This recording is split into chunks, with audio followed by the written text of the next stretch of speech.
കോക്കോമെലൻ എന്ന് പറയുന്നത് കുട്ടികളുടെ ഇടയിൽ ഭയങ്കര പോപ്പുലർ ആയിട്ടുള്ള ഒരു ഷോ ആണല്ലേ. അപ്പൊ ഇത് പോസിറ്റീവ് ആയിട്ടാണോ നെഗറ്റീവ് ആയിട്ടാണോ കുട്ടികളെ ഇമ്പാക്ട് ചെയ്യുന്നത് എന്നുള്ള ഒരു ഡിസ്കഷൻ റീസെന്റ് ആയിട്ട് നടന്നു വരുന്നുണ്ട്. കോക്കോമെലന് മെയിൻ ആയിട്ട് പറയുന്ന നെഗറ്റീവ്സ് എന്തൊക്കെയാണെന്ന് നമുക്ക് നോക്കാം. Number 1, over stimulating and fast paced editing. കോക്കോമെലനിൽ യൂസ് ചെയ്തിരിക്കുന്ന റാപ്പിഡ് എഡിറ്റിംഗും അതേപോലെ ഇതിലെ സീൻസ് റാപ്പിഡ് ആയിട്ട് ചേഞ്ച് ചെയ്യുന്നതും കുട്ടികളെ ഓവർ സ്റ്റിമുലേറ്റഡ് ആക്കും.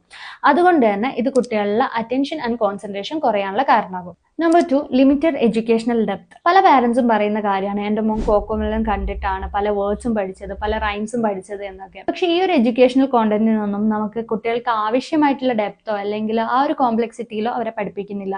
അതായത് കുട്ടികൾക്ക് പല വേർഡ്സും പഠിക്കുന്നുണ്ടെങ്കിലും ഇത് എവിടെ യൂസ് ചെയ്യണമെന്നോ എന്തിനു യൂസ് ചെയ്യണമെന്നോ കുട്ടികൾക്ക് മനസ്സിലാവില്ല. Number 3, excessive screen time.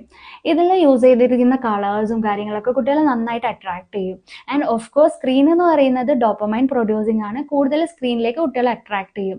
And ഈ ഒരു കോക്കോമെലനിൽ കാണിക്കുന്ന വിഷ്വൽസും കളേഴ്സും ഒക്കെ കൂടുതലായിട്ട് അട്രാക്ഷൻ വരാനും അതുവഴി കുട്ടികളുടെ സ്ക്രീൻ ടൈം കൂടാനും ചാൻസസ് കൂടുതലാണ്. ആൻഡ് ഇമ്പോർട്ടന്റ് ആയിട്ടുള്ള ഒരു കാര്യം, ഇതൊന്നും കോക്കോമെലന് മാത്രം സ്പെസിഫിക് ആയിട്ടുള്ള കൺസേൺസ് അല്ല. കുട്ടികളുടെ അറ്റൻഷൻ ക്യാപ്ചർ ചെയ്യാൻ വേണ്ടിയിട്ട് ഡിസൈൻ ചെയ്ത് വെച്ചിരിക്കുന്ന ഓൾമോസ്റ്റ് എല്ലാ പ്രോഗ്രാമിനും ഇത് ബാധകമാണ്. അപ്പൊ നെക്സ്റ്റ് ടൈം ഇത്തരത്തിലുള്ള ഷോസ് കുട്ടികളെ കാണിച്ചു കൊടുക്കുമ്പോൾ കൺസിഡർ ചെയ്യേണ്ട കുറച്ച് ഗൈഡ് ലൈൻസ് ക്യാപ്ഷനിലുണ്ട്, വായിക്കാൻ മറക്കരുത്. അപ്പൊ ഇത്തരത്തിലുള്ള ഷോസിനെ കുറിച്ച് നിങ്ങളുടെ അഭിപ്രായം എന്താണെന്ന് കമന്റ് ചെയ്യുക. ആൻഡ് ഇത് യൂസ്ഫുൾ ആണെന്ന് തോന്നുന്നവർക്ക് ഇത് ഷെയർ ചെയ്ത് കൊടുക്കാനും മറക്കരുത്. Happy parenting.